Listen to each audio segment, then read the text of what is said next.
Françoise, vous nous avez parlé de « Je crois en Dieu, le Père Tout-Puissant »,« Je crois en Jésus-Christ ». Nous arrivons à « Je crois en l'Esprit Saint ». Mais comment définiriez-vous l'Esprit Saint? L'Esprit Saint. Pendant tout un temps, ce fut le grand inconnu.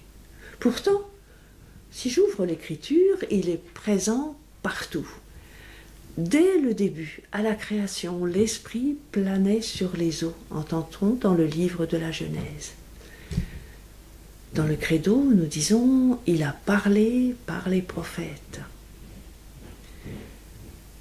Il couvre de son ombre les élus de Dieu, et nous pensons spécialement à Marie. L'Esprit Saint te couvrira de son ombre.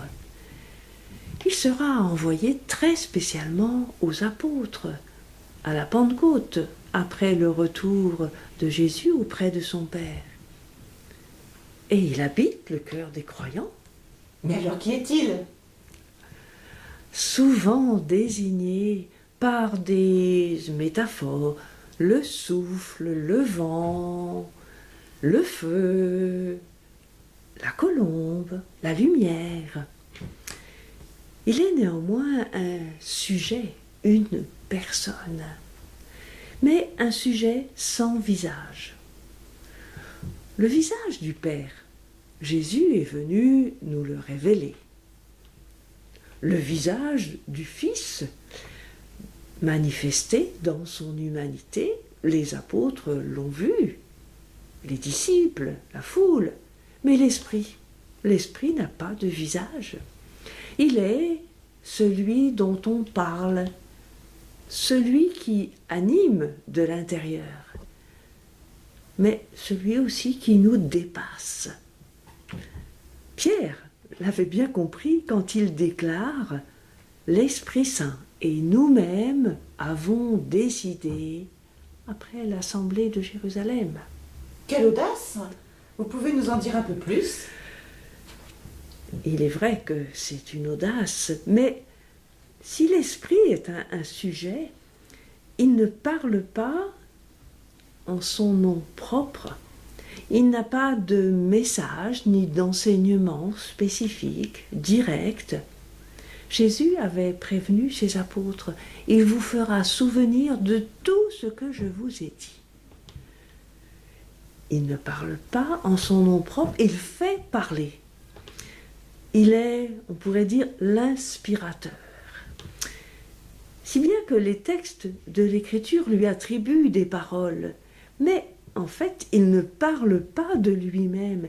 Il fait parler les hommes qu'il inspire et qui parlent au nom du Père ou du Fils.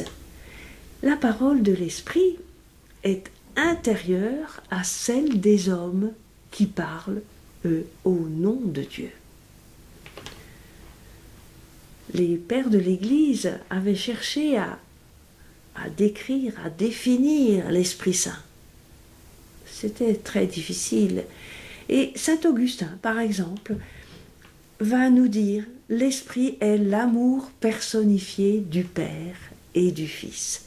Et il va l'exprimer ainsi. Dieu est amour, mais il y a en Dieu celui qui aime le Père, celui qui est aimé, le Fils, et l'amour, l'Esprit Saint. Cet amour personnifié est celui qui est en tout homme depuis son baptême, mais en tout homme. Et il est là pour établir la communion avec Dieu et avec tous les frères. Et le croyant, normalement, se sait habité par l'Esprit. C'est un cadeau de Dieu, don de Dieu, dira-t-on aussi de l'Esprit, pour le définir. Il est le don de Dieu. Alors, je peux l'ignorer, je peux l'entretenir, je peux le faire grandir, je peux le rejeter même.